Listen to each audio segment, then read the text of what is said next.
신약성경 고린도전서 10장 16절에서 17절 다 함께 봉독하시겠습니다. 우리가 축복하는 바 축복의 자는 그리스도의 피에 참여함이 아니며 우리가 떼는 떡은 그리스도의 몸에 참여함이 아니냐. 떡이 하나요 많은 우리가 한 몸이니 이는 우리가 다 한 떡에 참여함이라. 아멘. 네, 우리 찬양이 아름답네요. 네, 참 똑같은 사람이 찬양을 하는데도 어쩔 때는 또 이렇게 아름다움도 있고 또 어쩔 때는 또 투박하지만 뚝배기처럼 또 그렇게 맛있게 느낄 때도 있고 또 꽃처럼 그렇게 향기로울 때도 있고 그렇습니다. 젊음이라는 게 참 좋은 것 같아요. 그러고 보면 꼭 늙어가고 진짜로 그래요. 젊음은 좋은 거고요. 그때 하나님을 위해서 마음껏 또 찬양하고 또 하나님이 기뻐하시는 일들을 많이 하면 좋겠다 생각이 들어요. 저는 하나님의 말씀의 힘을 믿고 또 주님의 말씀이 우리의 신앙의 가장 중요한 거라고 여기고 살아온 사람 중에 한 사람이거든요. 실천하지 못하고 지키지 못한 부분도 많지만 그래도 변함없는 것은 하나님의 말씀은 능력이라고 그렇게 믿고 살아왔어요. 하나님께서 우리에게 은혜를 주시는 수단이 우리는 두 가지라는 사실을 지금 함께 나누고 있죠. 하나는 들리는 말씀, 그리고 복음 전파죠. 그리고 또 하나는 우리가 보는 말씀으로 우리가 성례, 이 두 가지가 하나님이 우리에게 주시는 은혜의 수단이고 은혜의 방편이라고 여기며 우리는 살아가지요. 우리가 전하는 복음의 말씀은 우리의 믿음을 일으키고 성례는 우리의 믿음을 굳세게 한다 하는 사실을 우리가 거듭거듭 하이델베르그 교리문답을 통해서 함께 나누고 있습니다. 물론 기적이 일어날 수도 있고 치유가 일어나는 그런 것들을 통해서 하나님의 귀한 일들도 이루어가지만 그것보다는 바른 말씀의 선포와 그리고 올바른 성례의 신실함이 시행되어질 때 그 속에 성령의 능력이 부어지고 하나님이 일하게 되어지면 우리의 믿음을 일으키게 되어지고 우리의 믿음을 굳세게 한다고 믿습니다. 사실 우리의 눈으로 볼 때는 기적을 일으키고 귀신을 쫓아내고 또 많은 이런 일들이 이루는 것이 교회를 건강하고 힘있게 하는 것처럼 보이지만 사실은 미련해 보이는 십자가의 도, 하나님의 복음이 우리의 인생을, 우리의 신앙을 더욱더 굳고 돈독하게 하지요. 제가 보니까요, 귀신을 쫓아내는, 그리고 축사하고 귀신을 쫓아내는 그런 기도를 많이 하는 교회들, 그런 교회들을 보면 늘 매일마다 귀신을 쫓아내는 일만 하더라고요. 그러니까 귀신을 그만큼 쫓아냈으면 이제 귀신이 없어져야 되는데 매일마다 귀신 쫓아내는 일을 행하는 모습들을 보면서 우리의 신앙이 돈독해지고 우리의 믿음이 굳게 세워져 가는 것은 사람이 보기에 미련하고 바보 같고 우둔해 보여도 하나님의 진리의 말씀을 굳게 붙들고 말씀과 또 보이는 성례를 통하여 믿음을 일으키고 우리의 믿음을 굳세게 할 수 있다, 그렇게 볼 수 있습니다.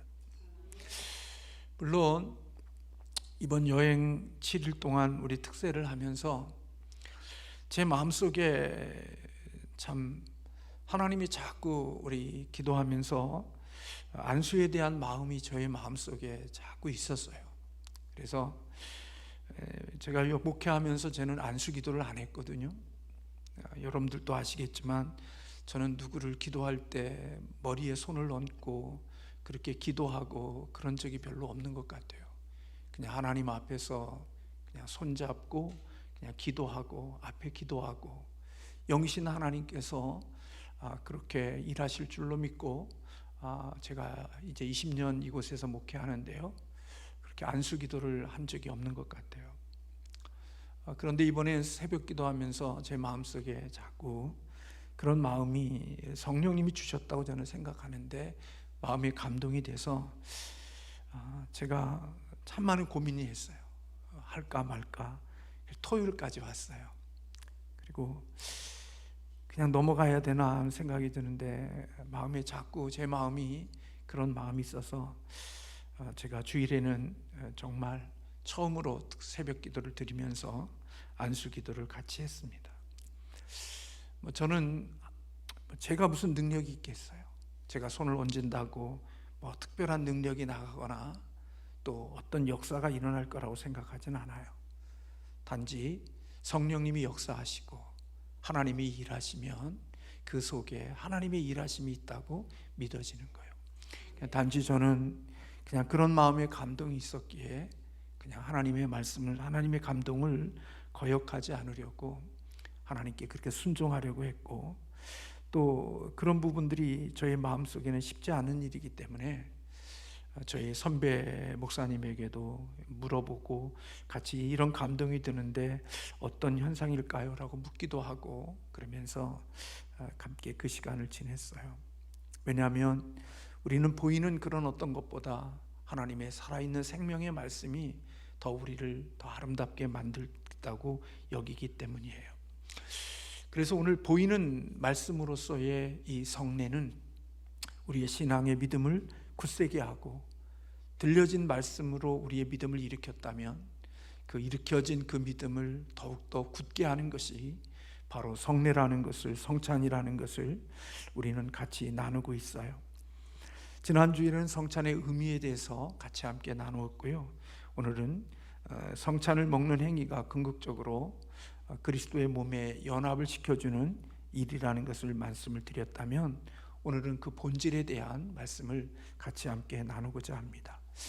78문 우리 한번 같이 읽도록 하겠습니다. 떡과 포도주가 그리스도의 실제 몸과 피로 변합니까? 여러분들 여기에 대해서 대답해 보세요. 떡과 우리가 먹는 포도주가 그리스도의 실제 몸과 피로 변합니까? Yes, no.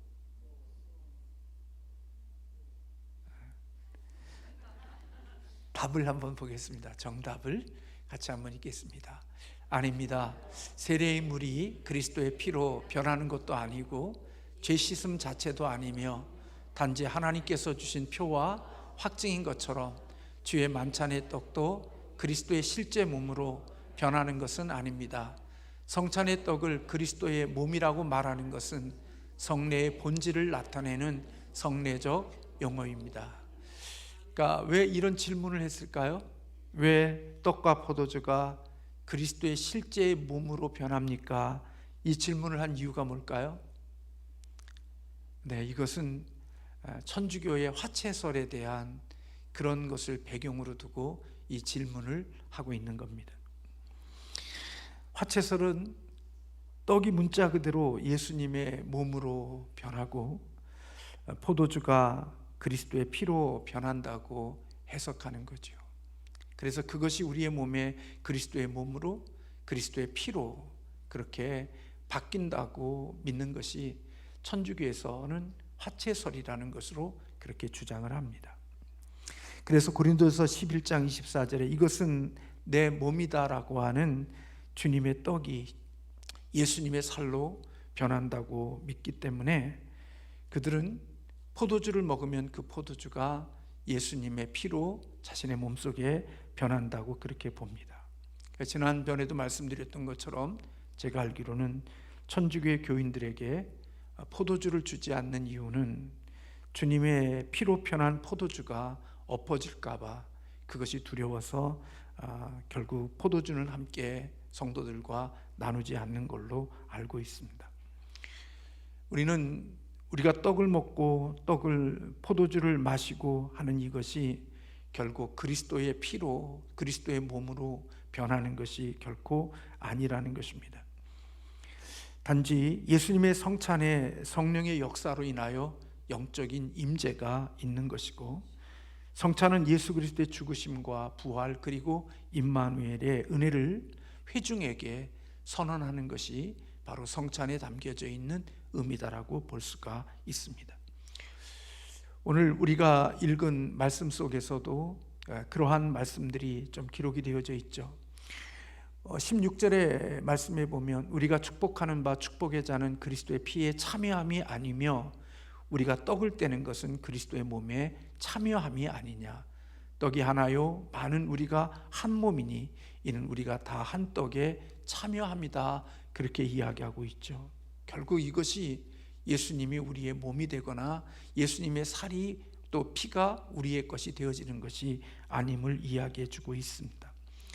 고린도전서 11장 26절에 너희는 이 떡을 먹으며 이 잔을 마실 때마다 주의 죽으심을 그가 오실 때까지 전하는 것이다. 그렇게 이야기하고 있습니다. 그렇다면 왜 예수님은 이렇게 주님의 몸과 주님의 이러한 것들을 이렇게 표현하셨을까? 하이델베르그 79문에는 그렇게 묻고 있습니다. 같이 한번 읽겠습니다. 그렇다면 왜 그리스도는 떡을 자신의 몸이라 하시고 잔을 자신의 피 혹은 자신의 피로 세우신 새 언약이라고 말씀하십니까? 또한 사도 바울도 왜 그리스도의 몸과 피에 참여하는 것에 대해 말합니까? 네, 이거에 대한 답이 좀 깁니다만은 이 긴 말씀이 오늘 설교의 모든 답이 되어집니다. 같이 한번 읽어보겠습니다. 그리스도께서 그렇게 말씀하신 데에는 중요한 이유가 있습니다. 마치 떡과 포도주가 육신의 생명을 유지하듯이 십자가에 달리신 그의 몸과 흘리신 피가 우리의 영혼을 영생으로 이끄는 참된 양식과 음료라는 사실을 가르치려 하셨습니다. 더 나아가서 그리스도께서는 눈으로 볼 수 있는 이러한 표징으로서 우리에게 다음을 확신시키려 하셨습니다. 네, 잘 보세요. 우리가 이것을 통하여서 예수님이 그리스도의 흘리신 몸과 그리스도의 흘리신 피가 우리의 영혼을 영생으로 이끄는 참된 양식과 음료라는 사실을 가르쳐 주시기 위해서 우리 주님께서 성찬을 우리에게 허락해 주셨다는 것입니다. 더 나아가서 이렇게 그리스도께서 눈으로 볼 수 있는 이런 표와 보증으로서 우리에게 이러한 것들을 주셨는데 그거에 대한 두 가지 의미가 있다는 거죠. 한번 다시 더 읽겠습니다. 네, 더 나아가서 그리스도께 눈으로 볼 수 있는 이러한 표징으로서 우리에게 다음을 확신시키려 하셨습니다. 계속해 시작. 첫째, 우리가 그리스도를 기념하면서 이 거룩한 표들을 육신의 입으로 받아 먹는 것처럼 실제로 성령의 역사에 의해 우리가 그분의 참된 몸과 피에 참여합니다. 그러니까 우리가 이 거룩한 표에 육신의 입으로 받아 먹는 것처럼 성령의 역사에 의하여 우리가 그분의 참된 몸과 피에 참여하는 유익이 오늘 이 성찬에 있다는 거죠. 둘째, 어떤 것을 확신시켜 주려 하냐면 같이 읽겠습니다. 둘째, 그리스도의 모든 고난과 순종이 확실하게 우리의 것이 되며 마치 우리 자신의 직접 모든 고난을 당하고 우리의 죄값을 하나님께 치는 것과 같습니다. 이 두 가지를 확신시켜 주기 위해서 예수 그리스도께서 오늘 그리스도는 떡을 자신의 몸이라 하시고 잔을 자신의 피로 세우신 새 언약이라고 말씀하셨다는 것입니다. 예수님은 자신이 우리의 양식임을 떡과 포도주라는 표로서 우리에게 가르쳐 주신 거죠. 성령님은 우리를 예수님과 신비롭게 연합시켜서 아버지 하나님의 눈에 예수님의 고난이 우리의 고난인 것처럼 만드시는 그런 은혜가 있었다는 것입니다.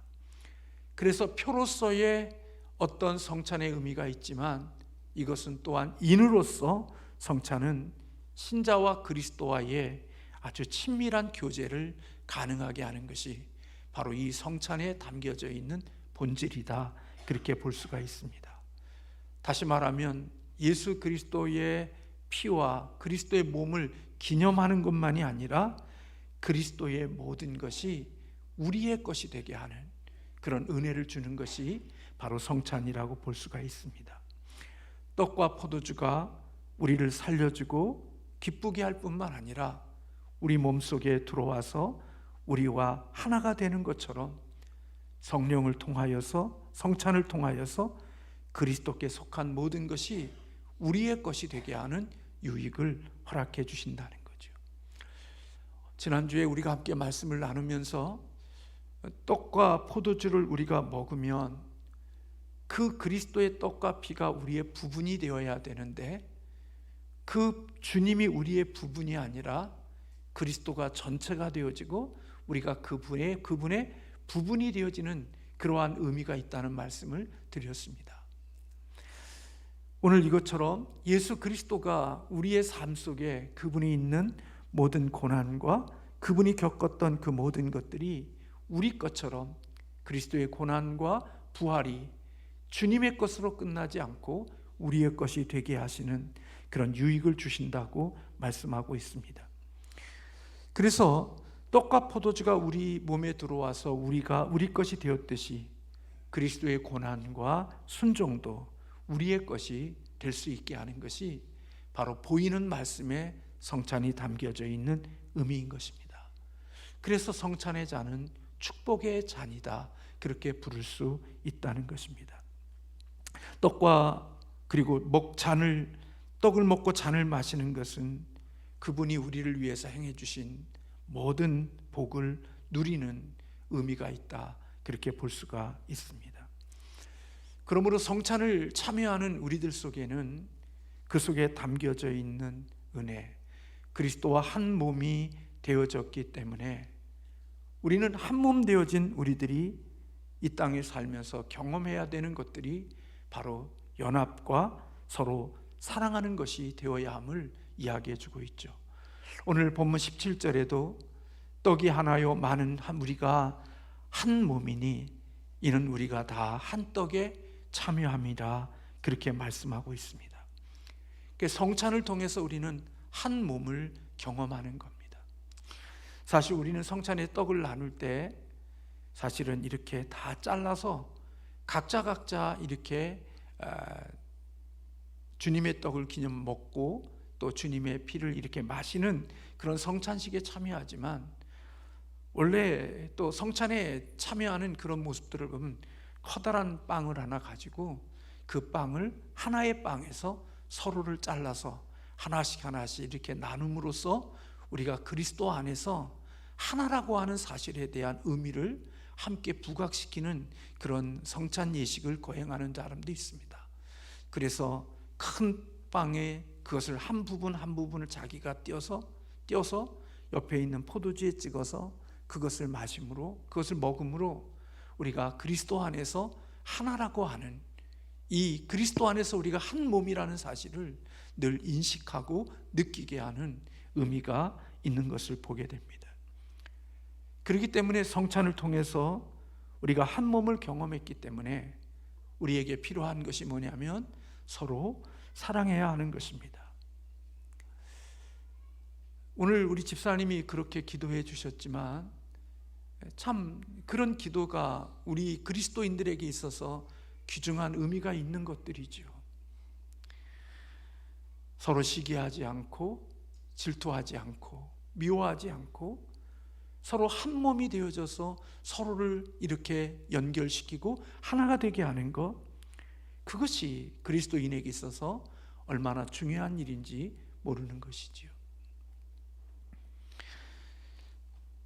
이 세상에 주님에게 커다란 심판을 받아야 될 일 중에 한 가지가 있다면 그리스도의 몸을 나누는 겁니다. 그리스도의 연합을 나누는 것, 그것은 아마 주님으로부터 큰 책망을 받을 것이라고 여겨집니다. 우리는 성찬에 통하여서 한 몸을 경험했기에 우리는 서로를 사랑하는 것입니다. 만약 교회가 서로 분위기가 서로 사랑한다 할지라도 그곳에 예수 그리스도의 살과 피를 나누지 않는 그러한 서로의 사랑이라고 하면 그건 불신자들끼리의 사랑과 뭐가 다를 바가 있겠습니까? 불신자들도 그런 사랑을 하고 있지 않습니까? 우리는 그리스도의 은혜 안에서 서로가 하나 되어졌기에 서로를 사랑하면서 하나님의 나라를 구현해가는 사람들이 되는 것입니다. 오늘 오전에 말씀을 전하면서도 제 마음속에 현실과 이론은 참 많은 갭이 있겠다는 생각을, 말씀을 전하는 저 자신도 그런 생각을 들었고, 그런 말씀을 준비하면서 말씀에 동의하지만 오늘 이 시대를 살아가는 우리들에게 이 말씀이 얼마만큼 들려졌을까 하는 그런 생각을 가지고 하나님의 말씀을 전했습니다. 눈에 보이는 그런 육신의 눈에 나타나는 그러한 현실적인 것이 우리에게 모든 것의 중심이 되어졌는데, 오늘 공감하는, 그리고 인성에 대한 이런 부분에 대해서 우리에게 깊은 감동으로, 우리의 마음속에 깊은 의미로 다가오지 않을 수 있겠다. 이상과 현실이 너무나 많은 갭이 있겠다는 생각을 저 자신도 하고 있습니다.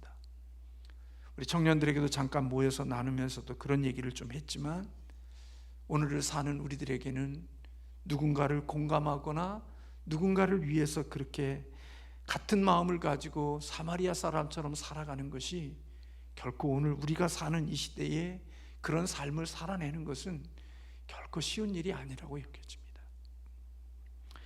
근데 우리가 그리스도인으로 살아가는 것 중에 놓치지 않아야 되는 것은, 하나님의 주시는 그러한 것은 언젠가 반드시 실상이 되어진다는 사실을 우리는 놓치지 않아야 되는 거죠. 아브라함의 꿈, 요셉의 꿈, 그들은 현실과는 너무나도 동떨어진 것처럼 보여졌지만 궁극적으로는 하나님의 주신 꿈과 하나님의 주신 그것이 마침내 이루어졌고 열매를 맺었던 것을 볼 수가 있습니다. 저는 신앙생활하면서 많이 가르쳐줬어도 제가 실천하지 못했고 순종하지 못해서 하나님의 주시는 아름다운 복들을 누리지 못한 복들이 많이 있다고 생각하지만, 제가 믿음 생활하면서 이런 부분에 대해서 저에게 말씀을 가르쳐주고, 저는 공부를 못한 사람입니다마는 인생을 살면서 이렇게 누군가를 존중해 줄 줄 알고 누군가를 공감해 줄 줄 알면서 인생을 살아가는 것이 옳은 것이고 그것이 바른 것이라는 것을 믿음을 가진 누군가가 저에게 정말 간곡하게 가르쳐주고 말해주었다면 오히려 저의 신앙생활에 커다란 유익이 되어졌을 거라는 생각이 든 적이 있습니다. 인생을 살면서 여러분들이 느껴보지만 많은 것을 가지고 살아감에도 불구하고 별로 행복하지 않는 것들을 많이 봅니다. 그렇게 원하는 것들을 가졌음에도 불구하고 지옥을 이루며 살아가는 사람들이 있습니다. 그런데 살아가는 삶을 이렇게 주목해서 누군가를 이렇게 바라보게 되면 하나님의 말씀을 순종하면서 살아온 사람들의 그 삶의 공간 속에는 하나님이 참 좋은 것들을 많이 담아 놓으시는 그런 모습들을 보면서 현실과 이상이 너무나도 갭이 많겠지만 하나님의 말씀을 따라서 사는 것이 너무나 공허해 보이고 현실에게는 너무나 동떨어진 이야기처럼 보이지만 하나님의 말씀을 따라서 순종하며 사는 것이 미래에 훨씬 더 아름다운 삶이 되어지고 하나님의 주시는 복 있는 삶이 되어진다고 하는 생각을 살면서 많이 느끼고 체험하게 되어지죠. 인간의 힘으로 만든 작품들 대단한 것 같은데 그 안에 들어가 보면 별로 재미가 없고 아름다움이 없습니다. 그러나 신앙과 믿음으로 만든 삶을 놓고 보면 겉으로 볼 때는 거칠고 투박하고 아름다워 보이지 않는데도 그 안에 들어가면 정말 좋은 것들이 그 속에 밖에서 보면 발견하지 못하는 귀한 것들이 그 속에 담겨져 있음을 보게 되어지죠. 그래서 여러분, 예수 생명이 없는 주님의 살과 피를 나누지 않고 서로 모여서 사랑하는 것, 그것은 예수 생명 없는 사람들도 하는 사랑입니다. 그러나 주님의 피를 나누고 주님의 살을 나눈 사람들의 사랑은 하나님이 주시는 은혜로 서로를 사랑하는 것이고, 그곳에 무엇이 이루어지느냐? 하나님의 나라가 이루어지는 것입니다. 하나님 나라는 먹고 마시고 입고 하는 것이 아니라 하나님 나라는 의와 희락과 평강이라는 것, 여러분들이 잘 알 것입니다. 돈이 많고 세상의 것들이 많아서 의와 희락과 평강이 이루어지는 것이 아니라 하나님의 통치와 하나님의 사랑이 있을 때 그곳에 의로움과 희락과 평강이 그 안에 자리 잡게 되어지는 것이죠. 근데 바로 그리스도의 주임의 성찬에 참여하는 그런 자들로서의 연합을 이룬 그들 속에는 바로 그와 같은 모습들이 이루어지게 되어진다는 사실을 우리에게 가르쳐 주고 있는 것입니다. 신앙은요, 여러분이 생각하는 것처럼 각계 전투하면서 신앙이 자라날 것 같지만 아닙니다. 신앙과 믿음은 하나님께서 세팅하실 때 나 개인적인 각계 전투를 통해서 나 스스로, 나 혼자의 힘으로 내 신앙과 믿음의 집을, 신앙을 성숙해 가도록 하나님이 우리에게 그렇게 디자인하신 것이 아니라 하나님의 우리의 육신의 생명이나 우리의 영혼의 생명이나 이 생명이 자라고 양육하는 것은 공동체 안에서 자라도록 하나님께서 그렇게 디자인하신 겁니다. 그래서 여러분, 공동체 안에서 연합을 이루지 못하는 사람의 신앙은 대단한 것 같아도 별 볼 일 없는 것들입니다. 뭐 별의별 얘기 다 해도 공동체 안에서 연합되어진 신앙이 아닌 자기 개인의적인 그러한 슈퍼스타의 신앙은 우리 주님으로부터 인정받는 신앙이 될 수가 없고 좋은 신앙이 될 수가 없습니다. 하나님께서 우리의 영혼과 우리의 모든 것을 자라게 하기 위해서는 하나님이 공동체를 주신 것입니다. 제가 어느 글을 읽다가 보니까 예수님은 하나님 나라를 말씀하셨는데, 천국에 대한 것들을 말씀하셨는데, 그 예수님이 말씀하신 하나님의 나라가 우리에게 교회로 왔다, 그렇게 이야기하는 사람도 있습니다. 그래서 여러분, 신앙이 건강한 사람은 자기 혼자 독불장군처럼 자기 개인의 어떤 특별함을 가지고 신앙생활하는 것이, 그게 대단한 신앙이 아니라 좋은 신앙과 건강한 신앙은 공동체 안에서 함께 하나가 되어 자라나는 것, 그게 건강하고 좋은 신앙의 아름다운 모습인 것입니다.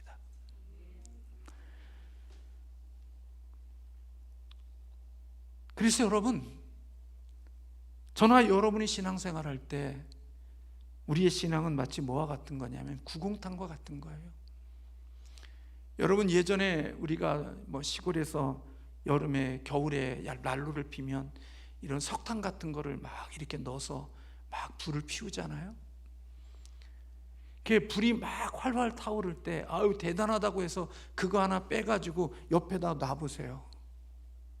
그 뜨거운 불로 타올랐던 그게 하나 띄어서 여기다가 놔보세요. 그게 뜨거운 불 화로가 돼서 스스로 타오를 수 있는가? 아니요. 내가 뜨겁게 타오를 수 있는 것은 함께 있기에 타오를 수 있는 거예요. 신앙은 그런 거예요. 그래서 여러분, 우리는 그래서 이렇게 함께 그리스도의 살과 피를 함께 나누는 이런 그리스도 안에서의 한 떡에 참여한 그리스도인의 공동체이기에 우리를 뭐라고 불러요? 우리를 지체라고 부른다고요. 그러나 우리에게서 떨어져 나가면 그건 우리의 지체가 아니라 그 순간 우리의 몸에서 떨어져 나가면 우리는 그것을 보기가 참 끔찍해요. 왜요? 그것은 우리의 지체로 있는 동안에는 우리의 모든 몸이 그를 살리려고 애를 쓰지만 우리에게서 떨어져 나가면 그것은 지체가 아니라 우리가 볼 때는 시체가 되어진 거죠. 그래서 내 몸에 붙어 있을 때는 소중하고 아끼고 귀하지만 이게 떨어져 나가서 저쪽에 버려지면 그거는 내가 볼 때 끔찍해지는 거예요. 왜?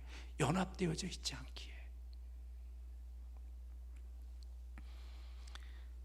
그게 하나님께서 우리에게 주시는 은혜의 방편이라는 것입니다.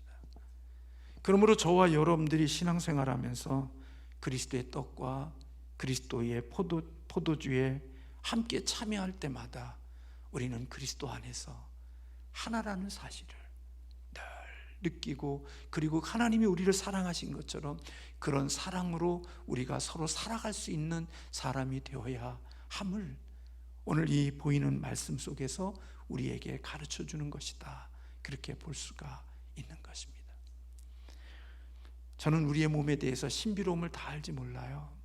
그런데 이야기하더라고요.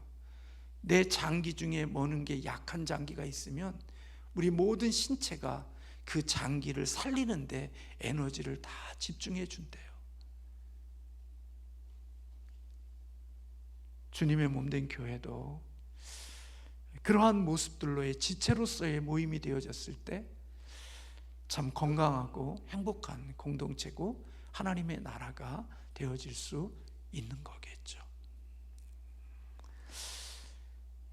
성찬을 통해 우리가 하나 되어짐, 그리고 서로 사랑해야 되는 존재임을 서로 확인하는 우리 귀한 믿음의 사람들 되어지기를 주님의 이름으로 축원합니다. 제가 언젠가 말씀드렸죠. 비판하지 않고 정죄하지 않게 해달라고 기도한다고.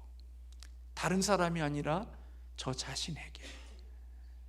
제가 살면서 깨닫는 게요, 비판하고 정죄하는 사람은 대단한 사람 같은데 그 안에 별로 행복이 없어요. 별로 좋은 게 그 안에 담겨져 있지 않아요. 자기는 잘났는데 그 내용은 별로 잘난 게 없어요.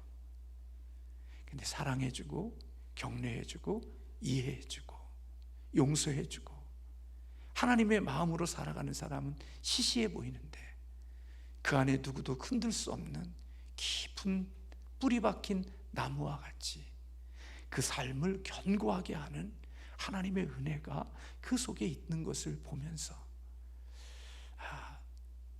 하나님이 주시는 말씀이 우리 현실과는 너무나 동떨어져 있지만 그 말씀을 붙들고 살아갈 때 나중에 정말 그 이상으로 우리에게 현실로 오지 않을 것 같은 그 하나님 나라의 약속하신 아름다운 것들이 우리의 삶 속에 담겨지는 그날이 분명히 있음을 믿고 소망 가운데 그렇게 하루하루의 삶을 녹여내며 살아가는 저와 여러분 되시기를 주님의 이름으로 축원합니다.